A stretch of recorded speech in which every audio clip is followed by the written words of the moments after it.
तीसरी मंजिल के पार्ट 3 देखने से पहले पार्ट 1 और पार्ट 2 जरूर देखें, वरना ये कहानी आपको समझ में नहीं आएंगी। तो अभी के अभी सब्सक्राइब कर लो ये चैनल को, क्योंकि अगला मोड़ तुम्हारे होश उड़ा देगा। क्या तुमने कभी किसी जगह का डर महसूस किया है? जब तुम उस जगह के पास जाते हो, बिना किसी वजह के तुम्हारा दिल तेज धड़कने लगता है, जैसे कुछ होने वाला हो, पर तुम समझ नहीं पाते क्या। रूम 309 अब सिर्फ एक बंद कमरा नहीं था, वो एक वार्निंग था, पर शायद मेरे लिए अब देर हो चुकी थी। लगा जैसे हर चीज मुझे उसी एक रास्ते की तरफ खींच रही हो, तीसरी मंजिल के अंधेरे कॉरिडोर की तरफ। मैं यश के शब्दों को बार बार याद कर रहा था, जो उसके करीब आए, एक एक करके गायब होते गए। पर सबसे ज्यादा मुझे एक बात ने डरा दिया, यश ने कैसे जान लिया कि उस साई ने मुझे छुआ। अगली सुबह मैं हॉस्टल लाइब्रेरी गया, सोचा कुछ पुरानी फाइल्स या लॉग बुक्स मिल जाएं, कुछ तो पता चले आदित्य के बारे में।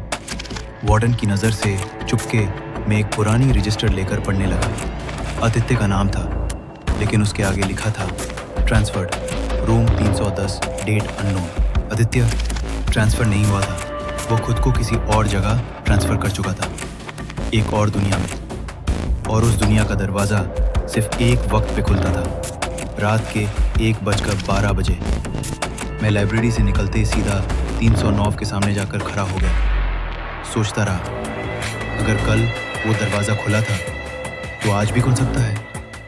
उस रात मैंने यश से कुछ नहीं कहा, बस चुपचाप अपना फ़ोन, टॉर्च और डायरी लेके चला गया तीसरी मंजिल के उस मोड़ पे, जहाँ से हर कहानी उलझी थी।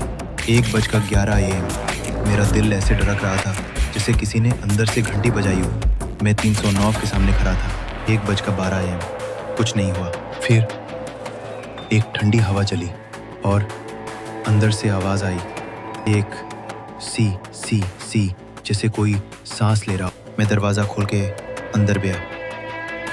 कुर्सी थी, वही कुर्सी, पर इस बार उस पे एक चौक से लिखा नाम था, अर्जुन। मेरा नाम? मैं हिला नहीं, बस देखते रह गया।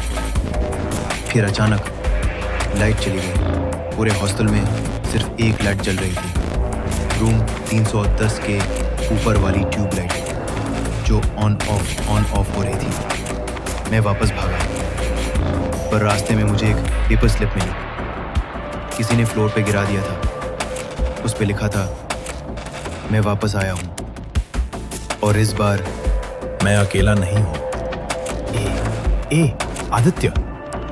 मैं फिर से यश के पास गया, पूरा हाँफ रहा था। उसमें देखा और बोला, लगता है अब तू समझ रहा है कि हम सब सिर्फ हॉस्टल में नहीं, उसके दायरे में जी रहे हैं। उसने मुझे एक पुरानी स्केच दिखाई। आदित्य की ड्राइंग थी, उसके पीछे एक बड़ा साया खड़ा था और नीचे लिखा था, मुझे इसने चुना था, पर मैं अकेला नहीं था। क्या हो अगर तुम्हारी यादों में कुछ ऐसा हो जो तुम भूल चुके हो, लेकिन वो यादें तुमसे भूलती नहीं, वो वापस आती हैं तुम्हें ले जाने। मैं वापस अपने रूम में गया, रूम 306, पर इस बार दरवाजा लॉक नहीं हो रहा था। बिस्तर के नीचे से एक आवाज आई, तू भूल गया लेकिन मैं नहीं।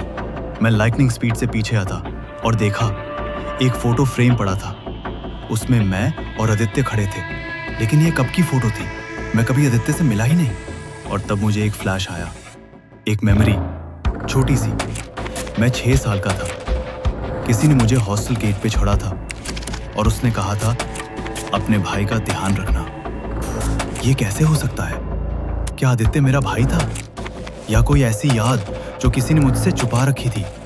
और अगर मैं उसका भाई हूं तो क्या मैं भी उसी राहें चला हूं? अगले पार्ट में मैं वापस जाने वाला हूं, रूम 310 के अंदर। इस बार दरवाजा मैंने खोला नहीं होगा, वो मुझे अंदर खुद बुला रहा होगा।